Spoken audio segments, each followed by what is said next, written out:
hoje nós vamos procurar estudar um pouquinho de Apocalipse, o capítulo 11, né? Capítulo 11 de Apocalipse. Muito bem. Eu quero dizer uma coisa para vocês.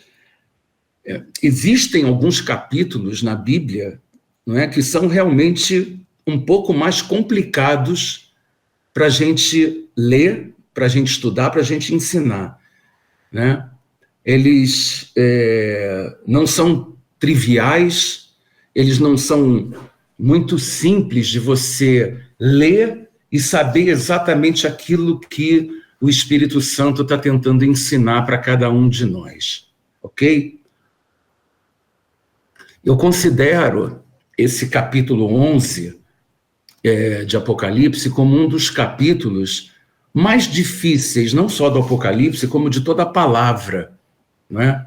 Porque nós vamos ler, não é? Nem sempre eu vou ter as explicações, não é?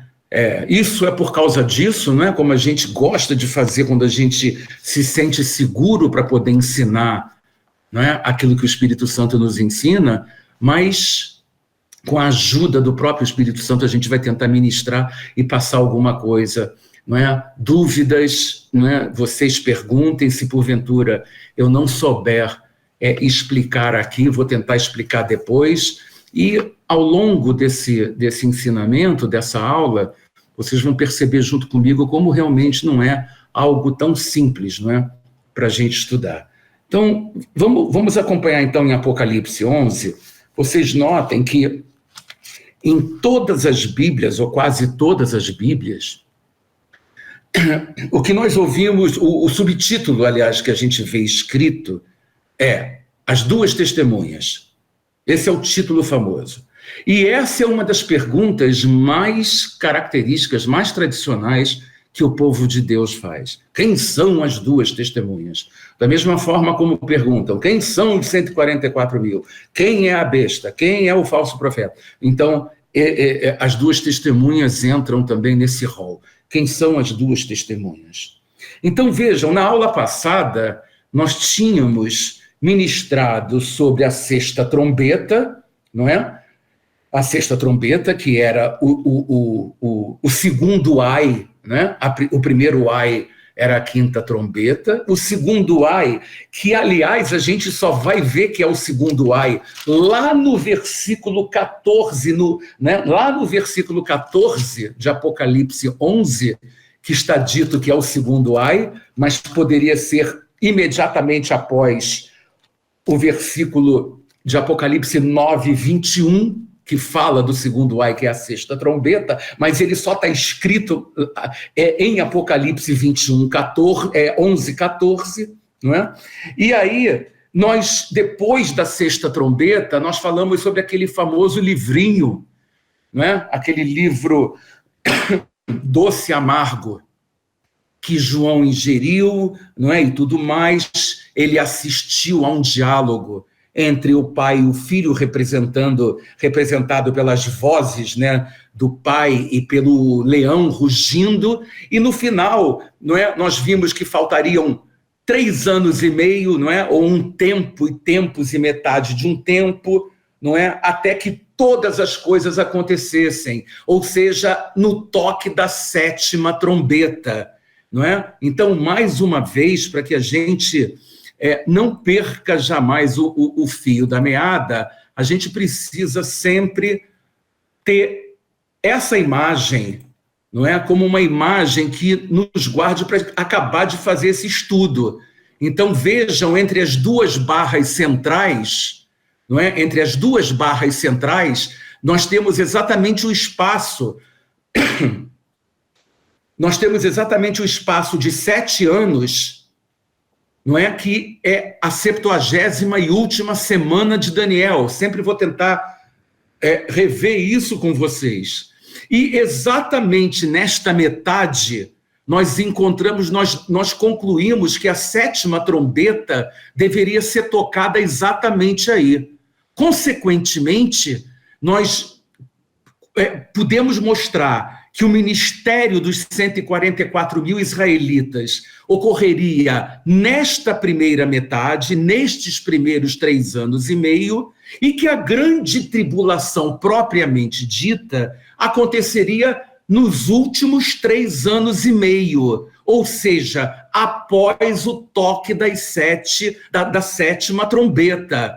A sétima trombeta, ela vai desencadear o derramar das últimas 7 taças da ira de Deus, ok? Então você tem a sétima trombeta, e o que nós vamos mostrar na aula de hoje é que o ministério das 2 testemunhas vai acontecer exatamente na segunda metade, ou seja, nos últimos 3 anos e meio.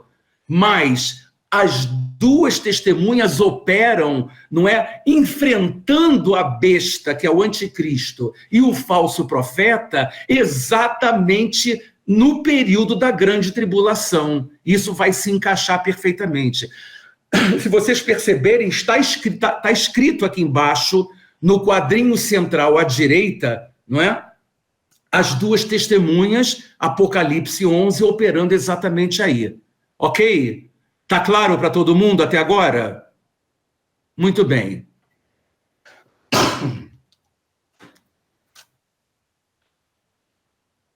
Quando nós começamos a ler sobre as 2 testemunhas, no capítulo 11, prestem muita atenção, está dito assim: foi-me dada, né? Só retornando para pegar o fio da meada. Lembra que eu falei para vocês que muitas vezes, quando estudamos o Apocalipse, a gente tem, como se fosse uma novela sendo gravada, cenas do mesmo capítulo, só que em estúdios diferentes, assuntos diferentes no mesmo período, só que em cenários diferentes, não é? Muito bem. Aqui, vocês vejam que quando acaba o capítulo 10, que a gente estava falando do livrinho, ele diz assim: então foi-me dito, importa que profetizes, lembra disso? Outra vez, acerca de muitos povos, nações, línguas e reis. De repente, se você for na sequência da leitura do Apocalipse, você entra no capítulo 11 e do nada, João diz assim: foi-me dada uma cana semelhante a uma vara, e foi-me dito: levanta-te e mede o templo de Deus, e o altar, e os que nele adoram. Eu vou ler só o 2 aqui. Mas deixa o átrio que está fora do templo, não meças, porque foi dado aos gentios. Estes pisarão a cidade santa por 42 meses. Então, gente, vamos parar para ver por que é que João está tendo uma visão. Ele acabou de ter uma visão do livrinho, ele teve uma experiência, e de repente ele recebe uma vara para medir. Deram uma trena para ele, uma trena celestial.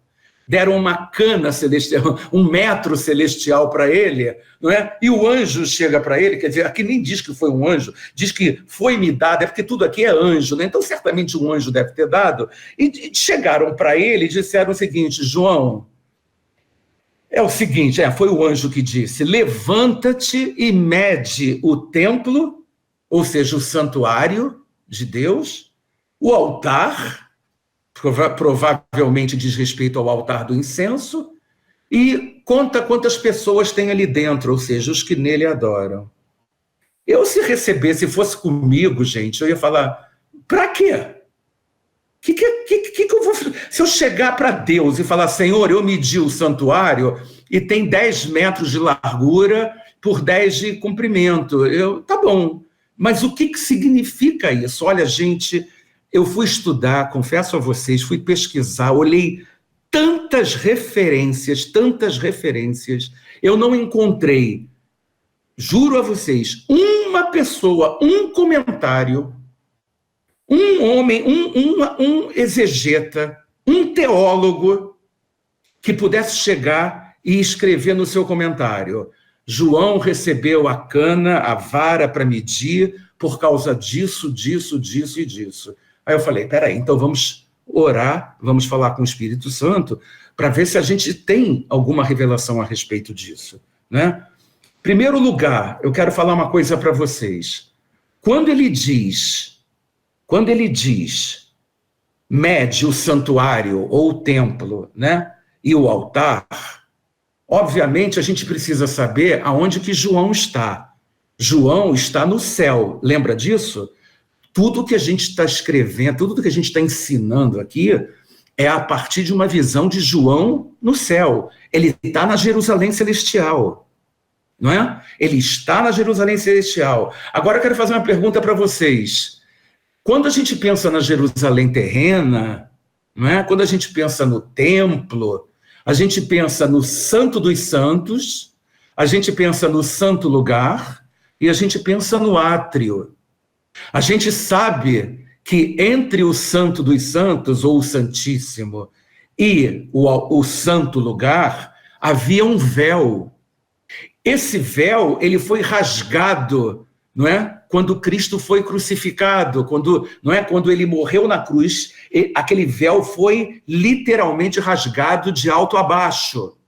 Isso significa que o santo lugar, onde estava o altar do incenso, o candelabro e a mesa com os pães da proposição, foi totalmente santificado pelo que vinha do Santo dos Santos, ou seja, da arca, porque só a arca que ficava no Santo dos Santos, ok? Estou rememorando. No santo lugar, não é? Na primeira parte, só os sacerdotes podiam entrar.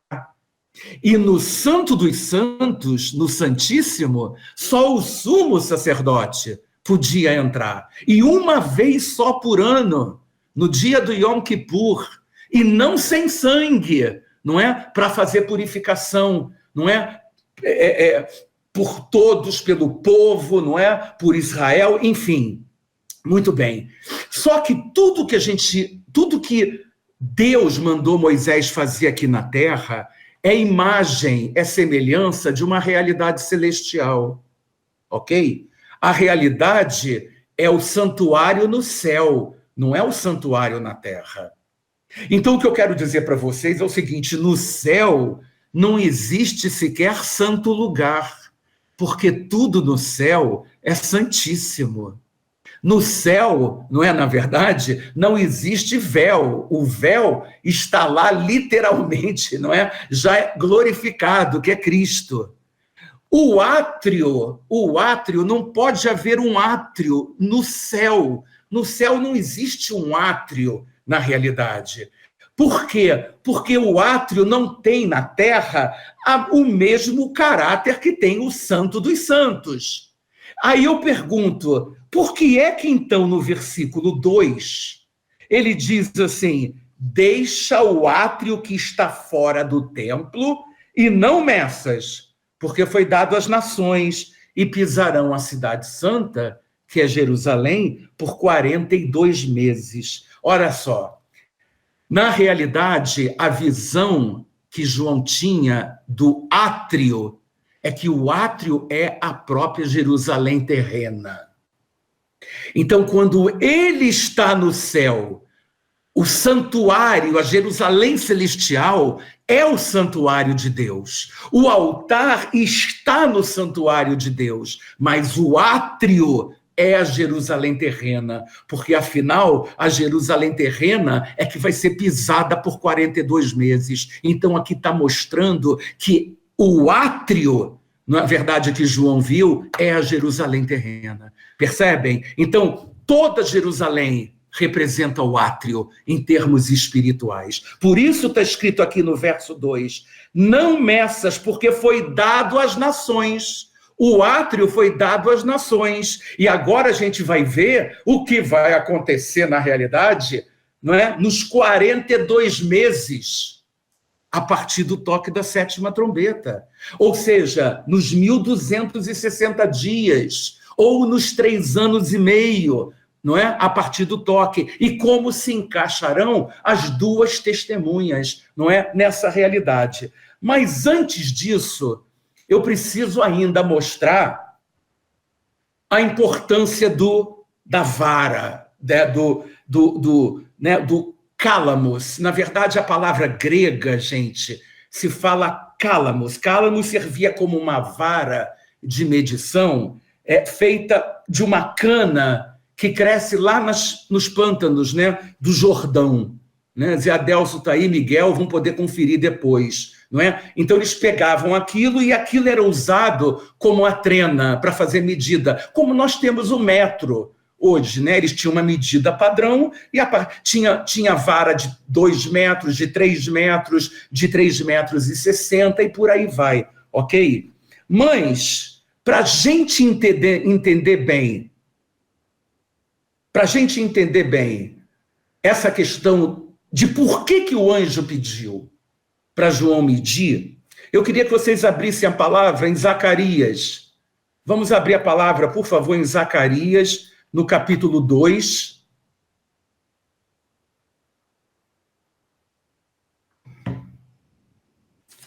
Zacarias, capítulo 2.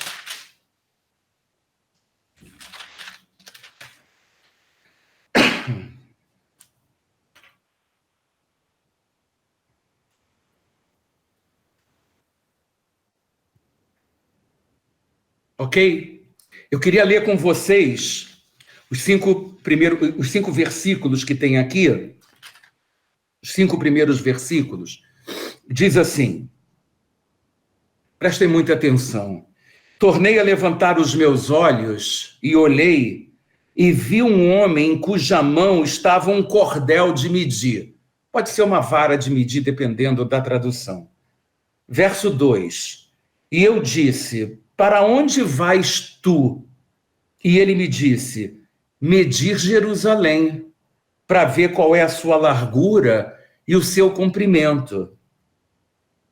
Verso 3, e eis que saiu o anjo que falava comigo, e outro anjo lhe saiu ao encontro, e lhe disse, corre, fala a esse jovem, dizendo, Jerusalém será habitada como as aldeias sem muros, por causa da multidão nela dos homens e dos animais. E o verso 5 diz assim, e eu, diz o Senhor, serei para ela um muro de fogo em redor, e eu mesmo serei no meio dela a sua glória. Então vejam que, na verdade, ele diz o seguinte, não meçam Jerusalém. Percebem que nessa visão de Zacarias, ele falou a mesma coisa, não precisa medir Jerusalém, não. E quando a gente compara com o texto de Apocalipse 11, você vê que ele também falou, não meça Jerusalém, não. Porque aqui em Apocalipse ele diz o motivo. Ele fala, porque ela vai ser pisada por 42 meses. Mas então por que antes ele deu algo para João medir? Porque para mim isto é um grande mistério. Essa é a minha opinião, gente, vocês orem e perguntem a Deus também. Isso, na verdade, é um grande mistério para falar do caráter de Deus, da santidade de Deus e da justiça de Deus. Quando ele diz em Apocalipse 11, no verso 1, foi-me dada uma cana semelhante, né, a uma vara, e chegou o anjo e disse, levanta-te. Na verdade, a gente precisa entender o seguinte, em primeiro lugar, nós somos o sacerdócio real. Então, quando ele fala para medir e contar os que nele adoram, ele está falando, na realidade, daqueles que são santos. E nós somos um reino sacerdotal ou um sacerdócio real. Ou seja, só nós, espiritualmente, podemos entrar no santo lugar ou no santo dos santos. O nosso lugar não é mais o átrio. O lugar do átrio é para os gentios. Nós que somos o sacerdócio real, o nosso lugar é junto do altar, é dentro do santuário, tá ok? Então, veja só, simbolicamente, quando ele diz mede, é porque cada medida está mostrando e simbolizando a perfeição de Deus. Está simbolizando a santidade dele, está simbolizando a justiça dele, está simbolizando o caráter dele. Quando a gente estudar Apocalipse lá no final, né? A gente vai ver o tamanho da Jerusalém Celestial, a altura da Jerusalém Celestial, por que ela é quadrada, por que fala, na verdade, dos atributos de Deus. Fala que nele não há variações, porque ele é o mesmo ontem, hoje e será eternamente. Agora, outra coisa que eu quero falar para vocês meditarem. Lembrem-se que hoje, na dispensação da graça, nós somos o santuário de Deus. Ok? Nós somos o santuário de Deus. E sendo santuários de Deus, se alguém chegasse para medir alguma coisa dentro de nós, eu poderia chegar e dizer o seguinte: não meça, não é? Porque Deus não dá o Espírito por medida. Então, na realidade, o que vai ser medido em nós? Que altar? Qual o tamanho do nosso altar? Qual o tamanho, não é? Na verdade, do santuário, né? Que santuário é esse que tem dentro de nós? Quanto do Espírito nós trazemos dentro de nós? Eu não sei. Quanto mais você buscar o Senhor, mais cheio do Espírito você vai ser, eu e você. Então eu creio que isso tem a ver também com a nossa condição hoje de tabernáculo de Deus, ok? Então isso tudo são algumas dicas que eu estou dando, deixas que eu estou dando para a gente ver o seguinte, não é? Medir significa mostrar a perfeição e a santidade, o caráter de Deus, no tabernáculo e em nós, porque nós trazemos o Espírito dentro de nós. Nós somos santuários do Espírito Santo de Deus. Então, essas medidas são medidas de perfeição, essas medidas são medidas de varão perfeito, não é medida de homem, é medida de varão perfeito. Vocês estão entendendo? E quando, na verdade, nós lemos, não é? Como eu mostrei aqui em Zacarias 2, no verso 5. E eu, diz o Senhor, serei para ela um muro de fogo em redor, e eu mesmo serei no meio dela a sua glória. Ora, que coisa tremenda, quer dizer, você não precisa medir nada, porque se as medidas de vara levam, não é, você à perfeição de Deus, se ele mesmo vai ser um muro de fogo ao redor, para que você vai medir? Ele já está ali, a própria perfeição vai ser o muro, então você não precisa medir mais nada, porque a própria plenitude do Senhor vai estar cercando Jerusalém. É sério esse assunto, né, gente? É muito profundo isso, na realidade, não é? Para a gente poder entender o que o anjo, na verdade, quer dizer para João, não é? Muito bem, vamos continuar então agora no verso 3. Olha quanto tempo a gente perdeu para estudar só os 2 primeiros versículos, e como é profundo isso, né? Verso 3, darei poder às minhas 2 testemunhas, e profetizarão por 1260 dias. Ou seja, como eu sempre falo, não é? 42 meses, 3 anos e meio, um tempo e tempos e metade de um tempo, enfim. Vestidas de pano de saco. Antes que me perguntem, eu quero dizer para vocês que os profetas, antigamente, não é, de Israel, profetizavam com panos de saco. E essas 2 testemunhas são 2 profetas, e eu vou mostrar lá na frente, ok? Vamos lá. Primeira coisa que eu vou perguntar para vocês. Em que período que eles estão profetizando? Falei antes, na grande tribulação. As 2 testemunhas vão profetizar no mesmo período em que a besta botar as manguinhas de fora e o falso profeta. São 2 contra 2, eles vão enfrentar. Vai ser uma luta de duplas. Quero que vocês entendam isso, tá? Estou apenas anunciando. Quero que vocês entendam o seguinte, nesse momento, quando a 7ª trombeta é tocada ali no meio daquele gráfico que eu mostrei, os 144 mil, eles foram arrebatados, eles não estão mais na terra. A gente vai estudar isso no capítulo 14, tá? Eles cumpriram aquele ministério, eles foram selados. Por que eles foram selados? Porque eles não podiam morrer, porque eles tinham que cumprir o ministério. Por isso eles foram selados, ok? Muito bem. Agora, o que vai acontecer? A palavra e o Espírito a palavra e o Espírito estão somente com essas duas testemunhas. A palavra e o Espírito vão estar somente com essas duas testemunhas. Imaginem o cenário, pessoal. Não tem mais a igreja, ok? Não tem mais os 144 mil. E agora o que nós vamos ter são duas testemunhas.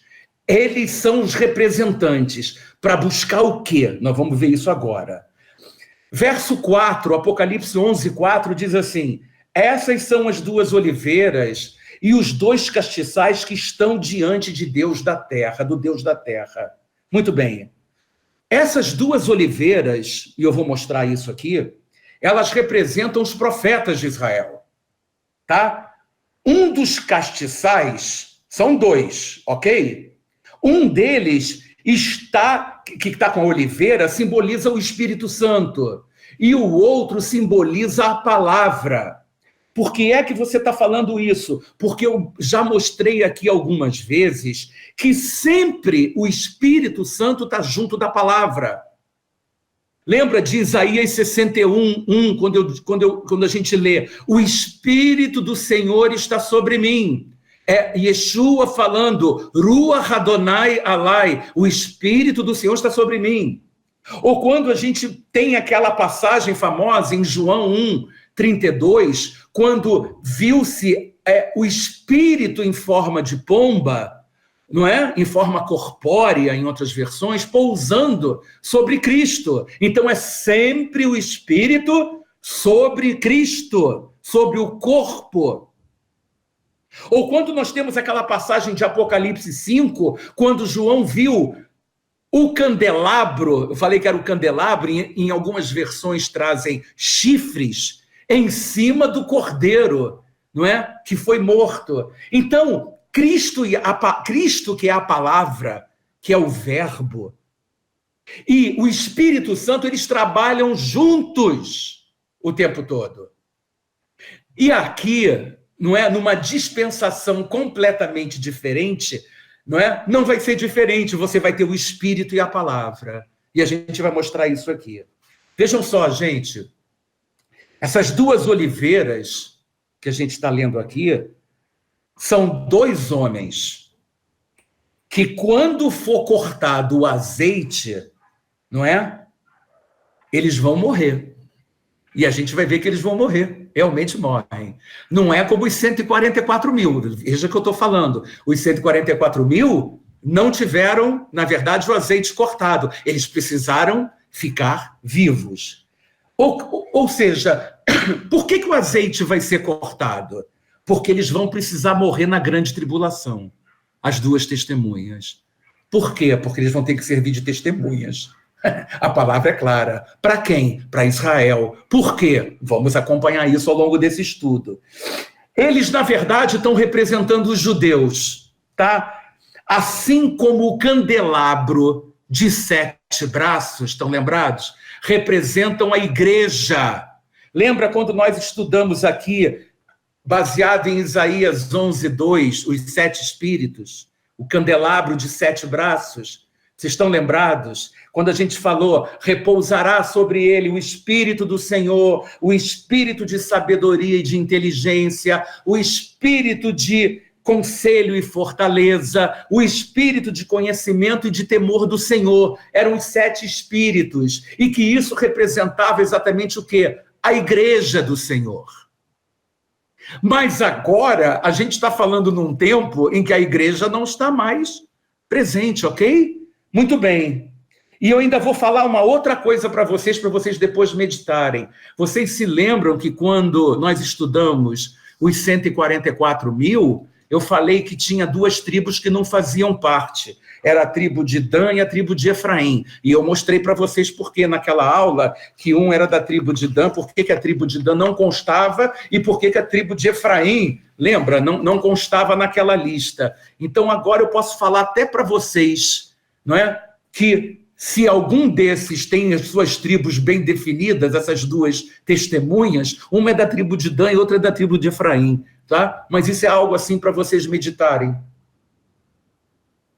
Muito bem. Agora, para que a gente possa entender, vejam o que eu estou fazendo para poder mostrar agora. Todo encaminhamento de Apocalipse 11 sobre essas duas testemunhas, eu sou obrigado a ler e a entender Zacarias 4. Então, por favor, vamos abrir a palavra em Zacarias, no capítulo 4.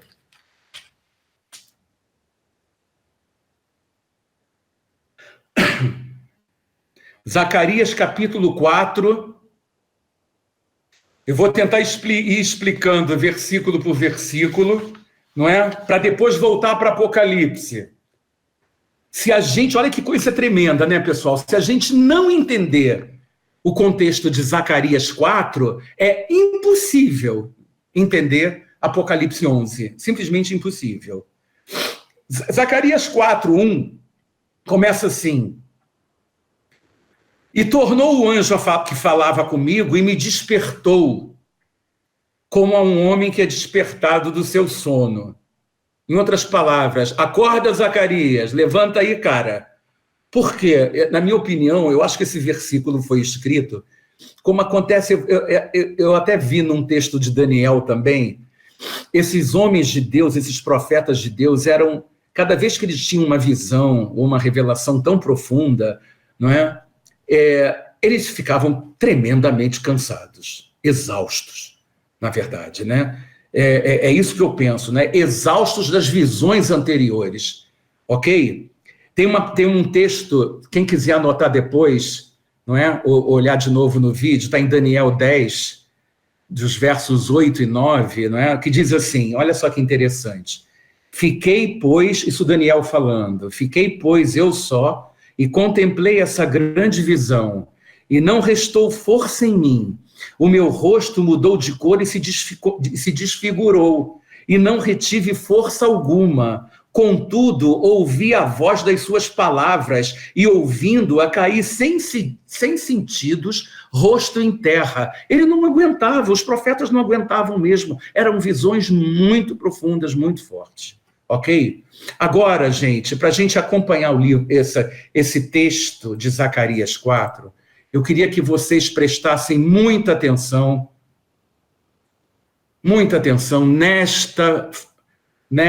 nesse slide que aqui está, ok?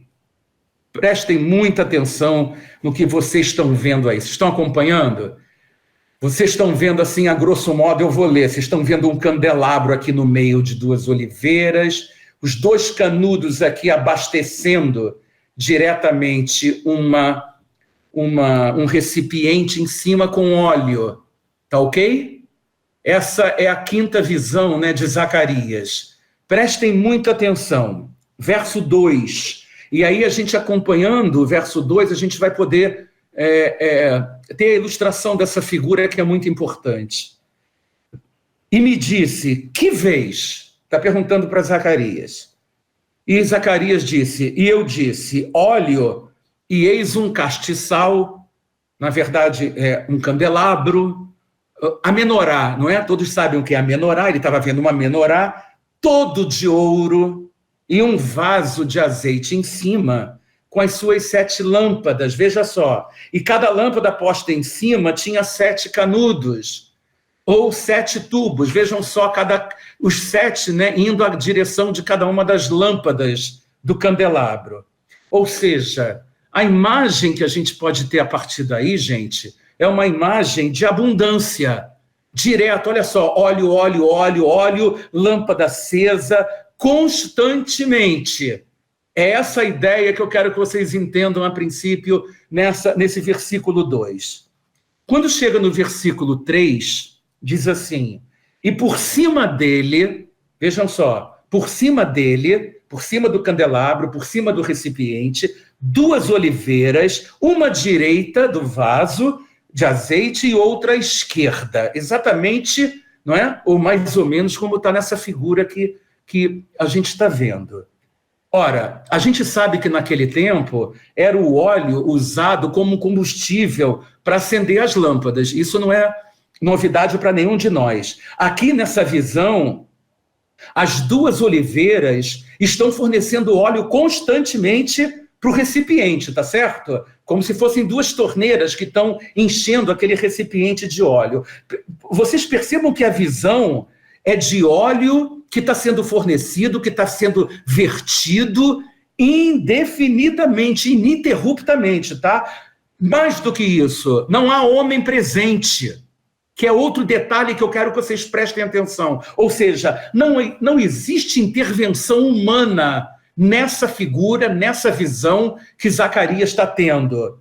Fluindo, né, na verdade, das árvores para o recipiente e do recipiente para as lâmpadas, ok?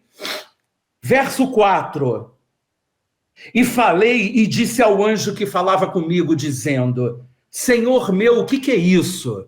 A resposta a gente vai ver lá em Zacarias 4,14, tá? Vamos continuar no verso 5. Então respondeu o anjo que falava comigo e me disse: Não sabes tu o que é isso? E eu disse: Não, Senhor meu. Verso 6. Prestem muita atenção. E respondeu e me falou, dizendo: Essa é a palavra do Senhor a Zorobabel, dizendo: Não por força nem por violência, mas pelo meu espírito, diz o Senhor dos exércitos. Frase famosa, versículo famoso, que a gente aplica numa série de circunstâncias da nossa vida, mas que eu preciso que vocês entendam um pouco da literalidade e do aspecto profético dessa visão, mais do que a questão espiritual nesse momento. Então vamos lá. Quem foi Zorobabel? Primeira coisa que a gente tem que saber um pouquinho para entender o restante da visão. Zorobabel foi o governador que liderou o retorno do primeiro grupo de judeus que estavam exilados na Babilônia. Não é? Quando Ciro, rei da Pérsia, foi ele que permitiu, não é? Ocupou o reinado da Babilônia lá no ano 539 a.C. Então, lá pelos 2, 3 anos depois, lá pelos idos de 536, 537, Zorobabel e Josué, que no livro de Esdras é chamado de Jesuá, isso é um outro assunto, mas nós falamos de Josué numa aula passada, levaram de volta para Judá o primeiro grupo de israelitas para a reconstrução do templo. Reconstrução dos muros tem a ver com Neemias, reconstrução do templo tem a ver com Esdras, tá? Em épocas diferentes. Muito bem. Todo esse detalhamento, não é, da reconstrução do templo, não é? Quem quiser estude depois, dê uma lida em casa no livro de Esdras, né? Do capítulo 1 ao capítulo 4. Quando a gente vê o capítulo 3 de Esdras, a gente lê realmente que os judeus retornaram com Zorobabel e com Josué e começaram a reconstruir o templo. Josué era o líder dos sacerdotes, não é? Muito bem. Em Esdras 3, no verso 2, Esdras 3, no verso 2, diz assim: eles começaram pelo altar para que pudessem realizar os sacrifícios ordenados pela lei de Moisés. Depois começaram, né, a construir os alicerces. Então, veja só, Zorobabel era responsável pelas coisas, pelos assuntos civis de Judá, sob o governo de Ciro, o persa. Por isso é que Zorobabel é designado na Bíblia como governador de Judá. Isso está no livro de Ageu, lá em Ageu 1:1 e Ageu 2:2, está mostrando que ele era governador de Judá. No entanto, Josué era sumo sacerdote que cuidava dos assuntos religiosos. Então, Deus sempre tinha uma dupla quando se tratava de um templo. Um tratava-se dos assuntos, vamos dizer assim, políticos e civis, e o outro tratava de assuntos espirituais, de assuntos religiosos. Ok?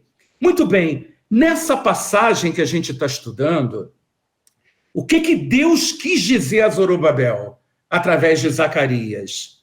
Zacarias, eu estou contigo, cara. Não dependa da sua própria força, mas de mim. Olha que coisa tremenda que está escrito aqui. Ou seja, gente, o propósito desta visão que Zacarias teve era encorajar Zorobabel a completar a reconstrução do templo. Vocês sabem que o templo tinha sido construído por Salomão e destruído, não é, por Nabucodonosor, tanto o templo quanto os muros de Jerusalém. Então não havia templo. Então o que aconteceu? Deus estava mostrando para Zorobabel que tudo dependeria do poder dele, de Deus, e não na força do homem. Olha o que está dizendo essa palavra aqui. Em suma, gente, nenhum poder humano seria suficiente para completar o trabalho da reconstrução do templo, mas somente o poder único, inesgotável, fornecimento abundante e constante do óleo, do poder, da unção do Espírito Santo. Simbolizado nessa visão pelo recipiente que está cheio de óleo. Olha que coisa tremenda. Só isso poderia habilitar Zorobabel a executar a tarefa e reconstruir o templo, porque era desanimador. Mesmo porque a gente vai ver que o templo, que é o segundo templo, não tinha a mesma beleza, o mesmo charme que havia no templo de Salomão. Tanto que quando chegou no ano 19 a.C., Herodes procurou fazer uma reforma, reformou esse templo, mas não era isso que estava importando para Deus. Na verdade, gente, a gente está querendo aprender sobre as duas oliveiras, não é verdade? As duas oliveiras são o quê?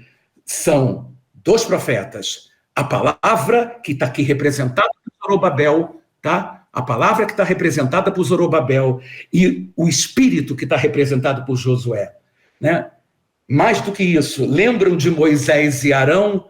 Lá na frente, vocês vão ver que tem muita coisa a ver também com a dupla, era sempre uma dupla, Moisés, a palavra, Arão, o espírito, era aquele que, na verdade, era o sacerdote, A verdade é a seguinte: como é que um sacerdócio consegue subsistir sem um templo? O grande mistério de tudo está aí, mas isso tudo vai nos levar lá na frente, para ver o verdadeiro templo. Então, gente, eu queria ler com vocês, antes de continuar, eu queria ler um texto, um versículo, prestem sua atenção, está em Zacarias 6, pode abrir, quem quiser adiantar um pouquinho, uma folha só à frente, só para acompanhar e ler comigo, Zacarias 6, de 9 a 13, olha que coisa interessante. A palavra do Senhor veio a mim dizendo: recebe dos que foram levados cativos, a saber, de Eudai, de Tobias e de Gedaías, e vem tu no mesmo dia e entra na casa de Josias, filho de Sofonias, para a qual vieram da Babilônia. Recebe, digo, prata e ouro e faze coroas, e põe-nas na cabeça de Josué, filho de Josadaque, o sumo sacerdote. Agora prestem atenção. Nós já estudamos sobre Josué, sumo sacerdote, mas aqui diz assim: e diz-lhe, assim diz o Senhor dos Exércitos. Olha a profecia, gente. Eis aqui o homem cujo nome é Renovo. Então, a figura sacerdotal de Josué, filho de Josadaque, está apontando para Yeshua.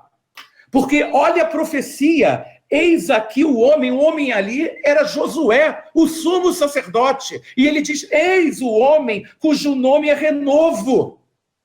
Olha que tremendo. E continua dizendo, ele brotará do seu lugar e edificará o templo do Senhor.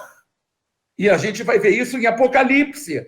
Ele mesmo edificará o templo do Senhor e será revestido de glória. Assentar-se-á no seu trono, tudo para Jesus. E dominará. E será sacerdote no seu trono. E reinará perfeita união entre ambos os ofícios. O que significa isso? O ofício de rei e o ofício de sacerdote. Esse é Yeshua. Essa é profecia para Yeshua. Vocês estão me acompanhando? É muito profundo isso que eu estou falando, nessa visão que Zacarias teve sobre Josué. E agora a gente pode continuar e diz, vamos lá. Primeira coisa, o candelabro, esse candelabro, ele retrata, na verdade, ele poderia retratar a igreja, mas a igreja não está mais presente.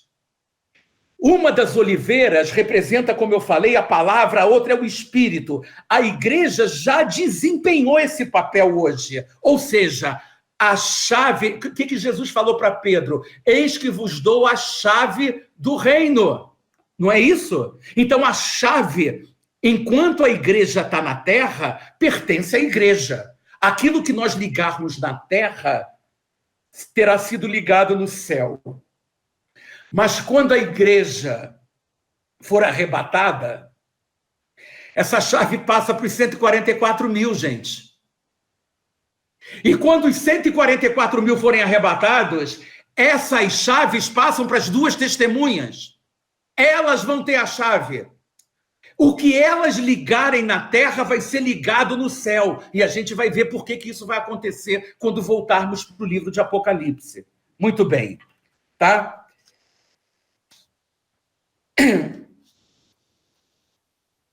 Muito bem, vamos para Apocalipse, para Zacarias 4, verso 7. Continuando. Quem és tu, ó monte grande? Diante de Zorobabel serás uma campina, porque ele trará a primeira pedra com aclamações. Na minha Bíblia diz, graça, graça a ela. Ou seja, essa é uma palavra de desafio. Quem é a pedra de tropeço? Quem é que vai se colocar para impedir que esse templo seja reconstruído? Nada impediria a conclusão do templo, porque é Deus que está à frente. Era isso que Zorobabel precisava entender. Não é? Isso, nem agora, nem no tempo do Messias, ninguém vai impedir que haja um templo. Mesmo porque o templo no tempo do Messias não vai ser feito por mãos humanas, ok? Não é? Verso 8, e a palavra do Senhor veio a mim dizendo, 9, as mãos de Zorobabel têm fundado essa casa, também as suas mãos a acabarão, para que saibais que o Senhor dos Exércitos me enviou a vós. O Senhor dos Exércitos me enviou a vós. Gente, a obra que o Senhor começa, termina, né? Templo do Senhor, que ele autorizou a construção, não vai ficar pela metade, ok? Muito bem. Zorobabel foi enviado do Senhor para a conclusão do templo. No futuro, onde nós estamos querendo estudar, na verdade, lá no livro de Apocalipse, o Messias virá para estabelecer adoração no próprio templo do seu reino, ou seja, esse templo reconstruído, nem por força, nem por violência, que acabou sendo reformado, como eu falei para vocês, por Herodes, não é? No ano em 19 a.C., que foi destruído no ano 70, não é? Pelos romanos, é prefiguração do templo do final dos tempos, que a gente lê em Isaías 2:2 e em Miqueias 4:1, como eu já li algumas vezes aqui. Muito bem. Verso 10. Porque quem despreza o dia das coisas pequenas? Pequenas? A pergunta é, o que é pequeno para Deus? Porque, aí o texto diz, pois esse se alegrará vendo o prumo na mão de Zorobabel. São os 7 olhos do Senhor que discorrem por toda a terra. Ou seja, Deus vê o coração. Ok? Embora a reconstrução de um templo menor que o de Salomão seja desencorajador para muita gente, não é? Mas não é isso que importa para o Senhor. O que importa para o Senhor é que a glória da segunda casa, né, foi profetizado que seria maior que da primeira. Olha que coisa tremenda, né? Tem um texto lá em Ageu que diz assim, quem há entre vós que tendo ficado, viu essa casa na primeira glória, e como vedes agora, não é essa como nada em vossos olhos comparada com aquela, mas Deus não vê como o homem a vê. Ok? Eu vou repetir Zacarias 4, no verso 10. Está escrito assim, porque quem despreza o dia das coisas pequenas? E eu coloquei uma observação aqui dizendo pequenas, né? O que é pequeno para Deus, não é? Deus, na verdade, olha o coração, e eu tinha lembrado daquela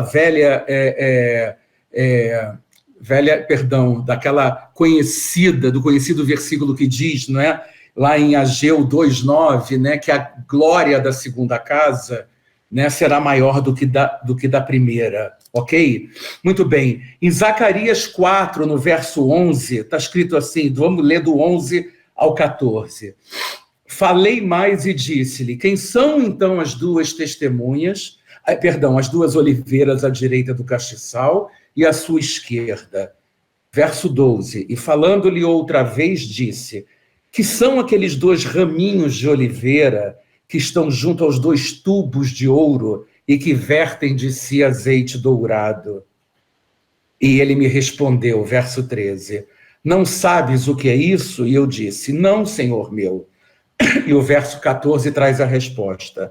Então ele disse, esses são os 2 ungidos que estão diante do Senhor de toda a terra. Ou seja, as 2 oliveiras, elas representam os ofícios real e sacerdotal por meio de quem as bênçãos do Senhor fluiriam, assim como eu falei das questões, né, vamos dizer assim, da palavra e do espírito, políticas e espirituais, e falei de Zorobabel, e falei de Josué, não é? Tem as 2 testemunhas, assim como eu falei de Moisés, e falei de Arão. Então, vejam, Zorobabel era descendente de Davi, e Josué, como sumo sacerdote, ele era descendente de Arão. Então, juntos, eles pronunciam, não é, as suas funções. Essas funções dos 2, elas se somam. Quem é que carrega numa só pessoa essas 2 funções? Yeshua.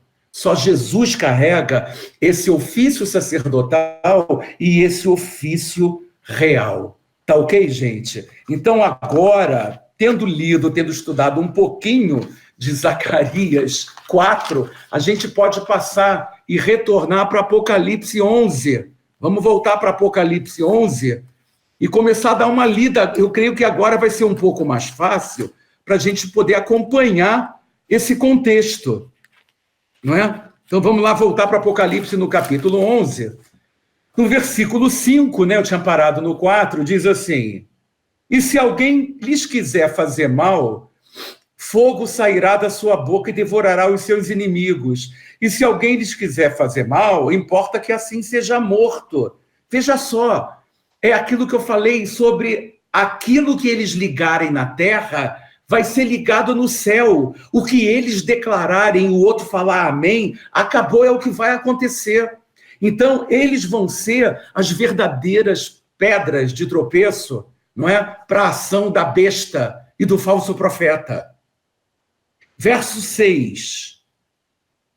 Eles têm poder para fechar o céu, para que não chova nos dias da sua profecia, e tem poder sobre as águas, para convertê-las em sangue e para ferir a terra com toda sorte de pragas, quantas vezes quiserem. Olha, todas as vezes, eu diria assim para vocês, 70%, 80% das pessoas que leem esse versículo concluem assim imediatamente. Então as duas testemunhas são Moisés e Elias. Pimba. Então, né? Por quê? Porque Moisés fez, né, água transformar em sangue. Nós sabemos disso numa das pragas do Egito. E Elias, logo no início lá de 1 Reis 17, ficou sem chover durante 3 anos e meio. Né? Muito bem. Ok, mas a gente vai ver lá na frente que não é bem assim. Para permanecerem vivos, essas duas testemunhas precisam dos canudos que os ligam ao castiçal. Elas são as duas testemunhas que vão enfrentar, como eu falei, as duas bestas. A besta que sobe da terra, que é o falso profeta, e a besta que sobe do mar, que é o anticristo. Muito bem. Aí você vai falar assim para mim, mas por que eles são duas oliveiras? É muito simples a resposta, porque eles ainda não tinham sido manifestados na terra. Agora, em Apocalipse, a gente vai ver essa manifestação. Então, quando chega no versículo 7, diz, vamos ler a partir do 7. E quando acabarem o seu testemunho, porque eles vieram para um propósito, eles vieram para um ministério, a besta que sobe do abismo lhes fará guerra, as vencerá e as matará. Eles, obviamente, para que isso aconteça, a alimentação do azeite vai ter que ser cortada. Perceberam? Verso 8, olha que coisa tremenda.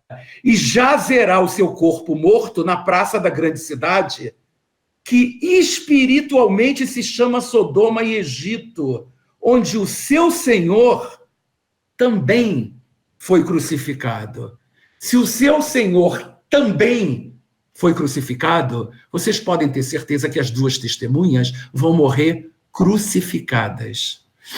Em Jerusalém, que espiritualmente está sendo chamada naquela época de Sodoma e Egito. Por quê? Por causa da idolatria, por causa das pragas, por causa, né? Não é mais Jerusalém, aquilo ali foi chamado por outros 2 nomes, não é? Que não trazem, na verdade, testemunho de coisa boa para substituir o nome de Jerusalém. Para que seja chamada espiritualmente de Sodoma e Egito, é porque realmente naquela época as coisas em Jerusalém estarão terríveis.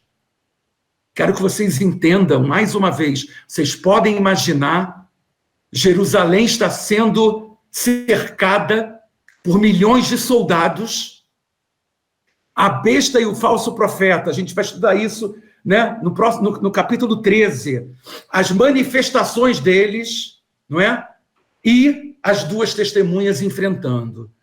Realmente deve ser uma grande loucura, mas eles vão ser crucificados. Por quê? Vamos ver por quê. Verso 19. E homens de vários povos, tribos, línguas e nações verão seu corpo morto por 3 dias e meio e não permitirão que o seu corpo morto seja colocado, seja posto em sepulcros, como quem diz, no tempo de Jesus, vocês enganaram, mentiram e disseram que ele ressuscitou. Então, dessa vez, eles vão morrer e a gente vai deixar eles apodrecendo aqui e eu quero ver se eles vão ressuscitar ou não. Essa é a questão agora. Por que eu estou falando? Vamos continuar vendo. Verso 10. E os que habitam na terra se regozijarão sobre eles e se alegrarão e mandarão presentes uns aos outros, porquanto esses 2 profetas tinham atormentado os que habitam sobre a terra. Claro que atormentaram. Claro que atormentaram. O ministério desses 2 aqui só podia ser um: temei a Deus e dai-lhe glória. Temei a Deus e dai-lhe glória. Então, enquanto a besta e o falso profeta manifestavam o poder deles, e tinha aqueles que o seguiam, aqueles que eram marcados com a marca da besta, não é? Vinham as 2 oliveiras e se contrapunham aos 2. Então, na realidade, todo mundo ficou feliz da vida, porque o diabo, né, a besta e o falso profeta mostraram o seu poder. Eles morreram. Então, quem venceu à vista de todo mundo? A besta e o falso profeta. Exatamente como quando Jesus... O que aconteceu? Jesus morreu. Então Jesus perdeu, e nós sabemos que não é assim. Por quê? Porque Deus é tão tremendo, pessoal, que a missão, o ministério dessas duas testemunhas, na verdade, é reviver a vida, a morte, a ressurreição e a ascensão de Cristo. Eles serão crucificados como Cristo, mas vão ressuscitar como Cristo. Prestem atenção. Eles vão subir ao céu como Cristo. Glória a Deus, a gente vai ver isso aqui. Quando isso acontecer, então, os judeus que estiverem olhando isso, o que eles vão dizer? Agora eu quero o Cordeiro. Se isso aconteceu com esses dois aqui, então nós rejeitamos o Cordeiro. E aí eles vão querer conhecer o Cordeiro, o qual crucificaram. Esse é o plano de Deus. Eles vão procurar as mãos marcadas de Cristo. Ou seja, as duas oliveiras vão reviver o Cristo crucificado. E aí, certamente, Israel vai passar por um outro Pentecoste. É isso que vai acabar acontecendo. Perceberam? Ou seja, por que isso aconteceu? Se vocês querem se lembrar do texto lá de Números 20, no verso 11, vocês se lembram quando Moisés bateu 2 vezes na rocha? Estão lembrados dessa passagem? O que significou Moisés bater 2 vezes na rocha? Significou, na verdade, não é? Que ele feriu a rocha 2 vezes e saíram águas, porque ele não acreditou, porque ele rejeitou. Ele foi incrédulo. Aí o que vai acontecer? Eles vão clamar pelo Messias. Eles certamente vão clamar pelo Messias. Mashiach, por quê? Israel vai estar sendo completamente destruído e eles vão clamar pelo Messias. Ou seja, as duas testemunhas, elas vão ordenar da terra, a partir da terra, todo o juízo que vai acontecer por aqui. Como eu disse, eles vão ter as chaves. Aquilo que eles ligarem na terra vai ser ligado no céu. Gente, verso 11 diz assim: depois daqueles 3 dias e meio, o espírito de vida vindo de Deus entrou neles. Vejam só. E puseram-se sobre os pés, e caiu grande temor sobre os que o viram. Pode imaginar? Os dois ali crucificados, 3 dias e meio, apodrecendo no chão, e de repente o Espírito de Deus vem, e eles se levantam, e o verso 12 diz: e ouviram uma grande voz do céu que dizia: subam para cá, subi para cá. E subiram ao céu como Jesus em uma nuvem. Olha que coisa tremenda. E os seus inimigos os viram. E aí, gente, começa a derrocada da besta e do falso profeta. Vocês perceberam? Não é? Isso está quase acontecendo no final. Eu não saberia dizer exatamente o momento em que este evento acontece, mas eu creio que é quase no final, antecedendo a vinda de Yeshua, antecedendo a vinda do Senhor com os seus santos e anjos. Mãe, gente, agora é hora de perguntar o seguinte: afinal, quem são as duas testemunhas? Então, muita gente diz que poderia ser Moisés e Elias, como eu falei antes, por causa daquela menção sobre o céu fechado, não haver chuva, né, por 3 anos e meio, e por causa da água transformada em sangue. Mas e muita gente diz que não é Moisés e Elias, mas dizem que é Enoque e Elias, porque tanto Enoque como Elias não morreram. Né? Então eles acham que agora, como essas duas testemunhas vão morrer, então muitos dizem, não, é Enoque e Elias as duas testemunhas. Então deixa eu falar uma coisa para vocês, para a gente, né, minha visão a respeito disso. Em primeiro lugar, Moisés. Em Hebreus 9, 27, está dito que ao homem é dado morrer uma só vez, vindo depois disso o juízo. É o que está na palavra. Então, se a palavra diz que ao homem é dado morrer uma só vez, vindo depois o juízo, por favor, né? O que tá dizendo aqui na realidade é que se Moisés, ele não viria agora, já que Moisés morreu, não é verdade? Tanto que o diabo, não é, ficou lutando, né, disputando com Miguel o corpo de Moisés. Então Moisés morreu. Se Moisés morreu e está no céu, Moisés está em espírito, minha maneira de ver, como qualquer outro que morreu e está no Senhor. Não receberam um corpo de glória ainda. Na minha maneira de ver, quando a trombeta tocar do arrebatamento, Moisés vai receber um corpo de glória como qualquer outro filho de Deus. Ok? Segundo lugar, vamos analisar Elias, vamos analisar Enoque. Enoque, lá em Gênesis 5, no verso 22, 24, diz assim, que andou Enoque com Deus e já não era, porque Deus o tomou para si. Porque ele era um homem que andava, era tão assim, perfeito diante de Deus, que Deus o tomou. Deus não quis que Enoque passasse pela morte. Agora imagina chegar para Enoque, Deus chegar para Enoque e falar: Enoque, eu tenho uma historinha para contar para você. Lembra daquele papo nosso, há uns 6.000 anos atrás, sabe? Que você era um cara legal, eu peguei e trouxe você para cá, e eu mudei de ideia, sabe? Como você não morreu, né? E eu vou precisar que você tire esse teu corpo de glória. Porque, na verdade, gente, por favor, se ele não morreu e foi arrebatado, ele está num corpo de glória, Enoque. E Elias idem. Essa é a minha visão. Então, vamos pegar esse corpo de glória, vamos deixar num cabide celestial, o corpo corruptível volta para você, você volta lá para baixo, entendeu? Morre, que depois eu te devolvo esse corpo de glória para você, combinado? Ou seja, gente, se a gente parar para pensar, não faz o menor sentido, nem para Moisés, nem para Elias e nem para Enoque.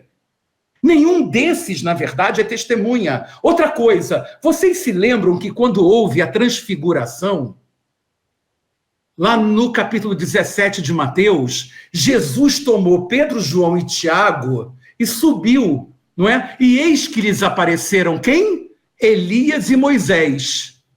Aí eu pergunto para vocês, por acaso João não estava junto? Estava.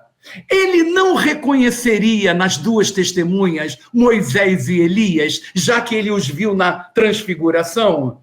Reconheceria, né? Óbvio. Mas, no entanto, ele não falou nada. Ele falou somente das duas testemunhas. Ele disse que eles têm poder para transformar água em sangue e poder para transformar, né, fechar o céu por 3 anos e meio. Não quer dizer que sejam Moisés e Elias. Mas, agora, vamos pegar um versículo que eu gosto muito, que está em Lucas 1,17, não precisam abrir, diz assim, falando de João Batista, Lucas 1,17, diz assim, irá diante do Senhor, falando de João Batista, no espírito e no poder de Elias, para converter o coração dos pais aos filhos, converter os desobedientes à prudência dos justos e habilitar para o Senhor um povo preparado. Malaquias 4, 5 a 6, que confirma isso, que antecede isso, na verdade, diz assim, eu vos enviarei o profeta Elias, antes que venha o grande e terrível dia do Senhor. Ele converterá o coração dos pais aos filhos, o coração dos filhos a seus pais, para que eu não venha e fira a terra com maldição. Ora, mas quando chega lá em Mateus 17, no verso 10, está escrito assim, mas os discípulos o interrogaram, falando para Jesus, por que dizem, pois, os escribas que é necessário que Elias venha primeiro? Jesus respondeu, de fato, por causa dessa profecia de Malaquias, Elias virá e restaurará todas as coisas. Aí ele diz, eu, porém, Jesus, eu, porém, vos declaro que Elias já veio e não o reconheceram. Antes fizeram com ele tudo quanto quiseram. Assim também o Filho do Homem há de padecer nas mãos deles. Então os discípulos entenderam que lhes falara a respeito de João Batista. Então, eu estou falando como é que a coisa é profética. Voltando para as duas testemunhas. As duas testemunhas, quando eu li Lucas 1,17 e disse que João Batista irá adiante, não foi ele que anunciou, irá adiante do Senhor no poder e no espírito de Elias, ou seja, na mesma unção de Elias.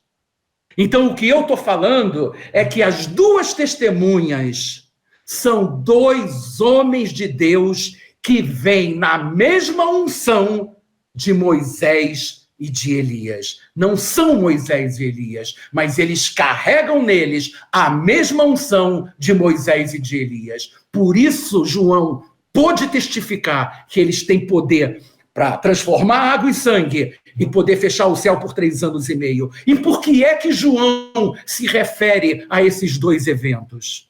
O sangue e a chuva. Porque os judeus conhecem essas histórias, gente.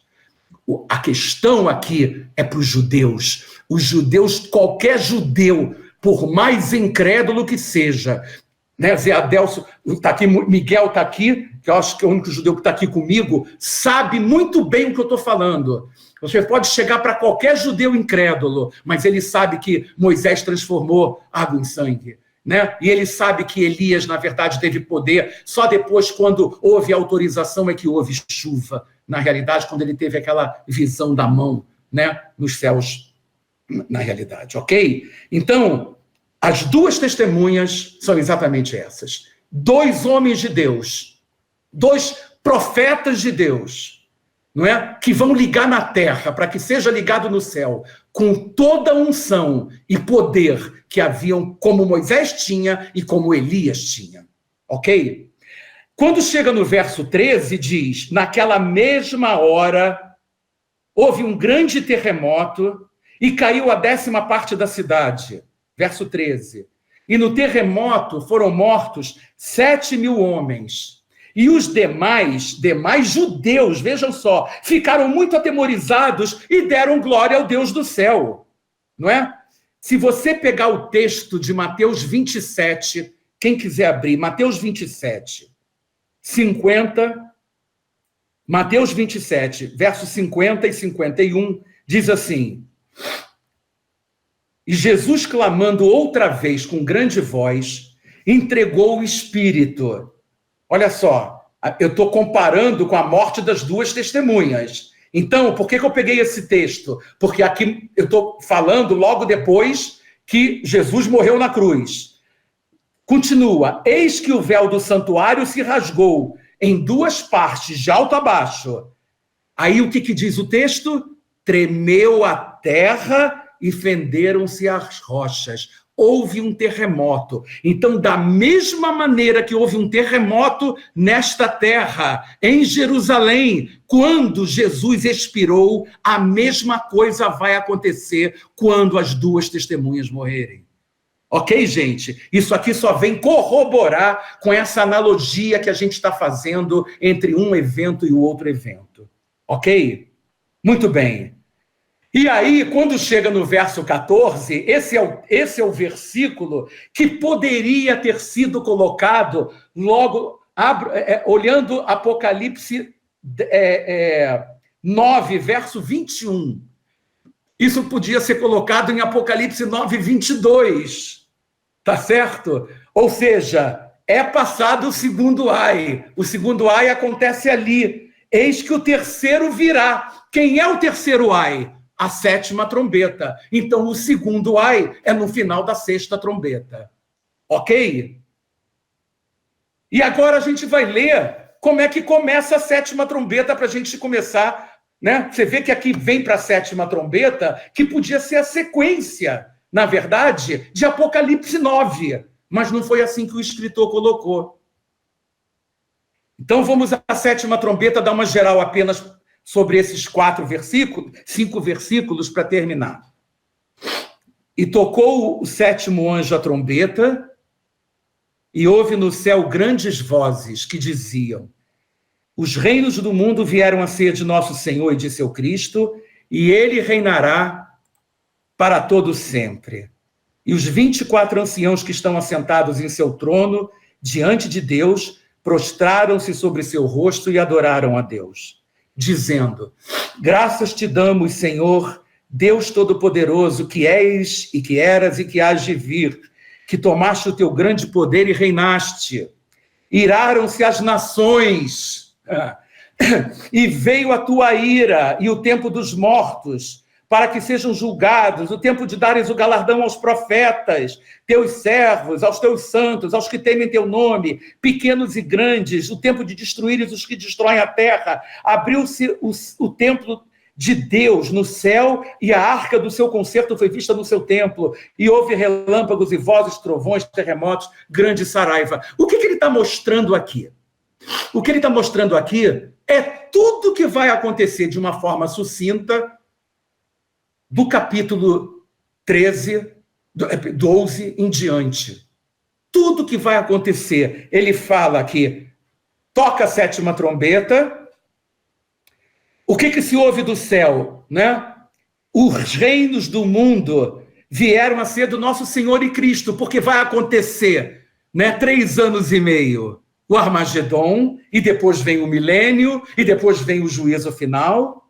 Os 24 anciãos diante de Deus adoraram como tantas outras cenas de adoração que a gente vê aqui, porque a sétima trombeta desencadeia as 7 últimas taças da ira de Deus, não é? E a adoração fala: graças te damos, ó Deus, tu que eras, que és e que há de vir, porque agora esse há de vir é quando ele voltar no Armagedon, que tomaste o teu grande poder e reinaste. Esse reinaste já está falando do reino milenar, onde ele vai reinar, ok? Mas o verso 18 ainda faz uma menção às nações, porque as nações que se deixaram marcar pela marca da besta e viram que elas perderam e vão perder, né? Iraram-se as nações. Mas agora veio a ira de Deus, o dia da sua vingança. Verso 18. E o tempo dos mortos, os mortos que vão ficar mortos por 1000 anos, até chegar o tempo do juízo final, para que sejam julgados. Olha aqui, verso 18. E o tempo de dares o galardão aos profetas. É o tempo de galardões dos filhos dos santos e o tempo das bodas. E aos que temem o teu nome, grandes e pequenos. E o tempo de destruíres os que destroem a terra, os ímpios. E aí, no último versículo, diz: abriu-se no céu o templo de Deus, a arca do seu concerto foi vista, mesmo sendo um símbolo da presença de Deus, agora não há mais nada que não possa ser revelado. A partir de agora, a arca de Deus foi vista. Olha que coisa linda. E então houve relâmpagos, vozes, trovões, terremotos e grande saraiva, porque é tudo que vai acontecer a partir do toque da sétima trombeta.